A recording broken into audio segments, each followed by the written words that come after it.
Choose integrity over selfishness. And this is Salita ng Diyos, ang ating gabay. Today is Monday, June 15, 2026, of the 11th week in Ordinary Time.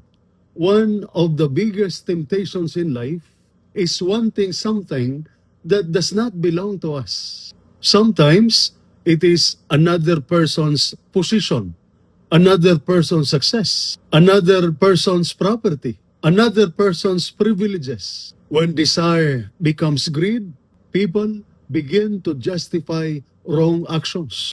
They say, I deserve it. Everybody does it. No one will know.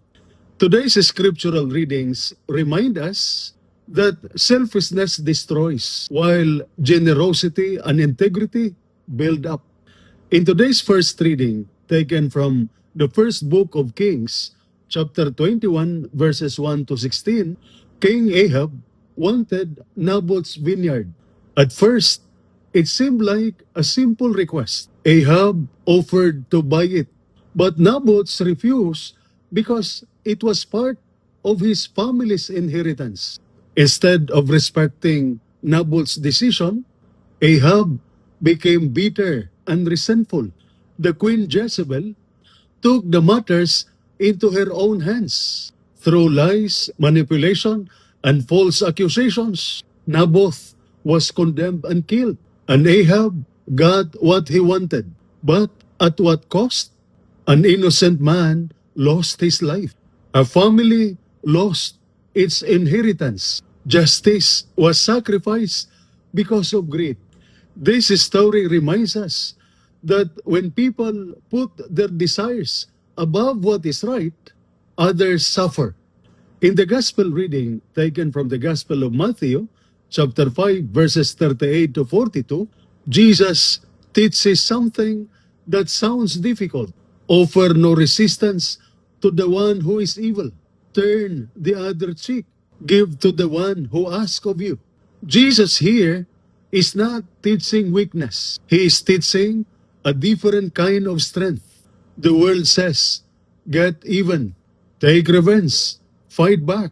Jesus says, do not let evil control your heart. Do not allow anger to become hatred. Respond with goodness. Real strength is not found in revenge. Real strength is found in self-control. Ahab teaches us what happens when our selfish desires control our hearts. Jesus teaches us what happens when God's love controls our hearts. One path leads to destruction, the other leads to peace. And so, what controls our decisions? Greed or generosity? Pride or humility? Revenge or forgiveness? Selfishness or love? Most of us will never steal a vineyard like Ahab, but we can still fall into smaller forms of selfishness when we refuse to forgive, spread gossip, abuse authority, manipulate others for our own benefit, put ourselves first all the time. We are walking down the same dangerous road. Jesus invites us to take a different path, a path of integrity, a path of generosity.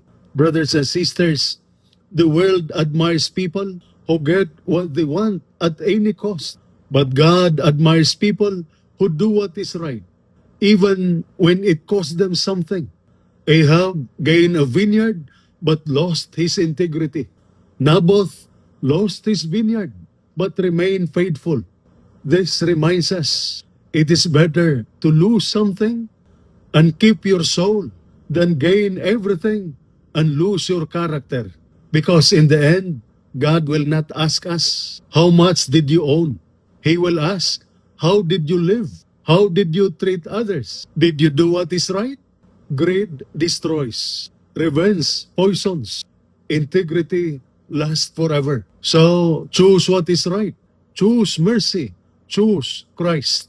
And this is salita ng Diyos, ang ating gabay. Let us pray. Lord God, protect our hearts from greed, selfishness, and resentment. Teach us to choose integrity over personal gain. Help us to respond to others with mercy, patience, and love. And give us the courage to do what is right, even when it is difficult. Through Christ, our Lord. Amen. And may the Almighty God bless you and your family, the Father, the Son, and the Holy Spirit. Amen. Holy Mary, Mother of God, pray for us. Saint Joseph, pray for us. Saint Michael, the Archangel, Prince of the Church, protect us. Amen.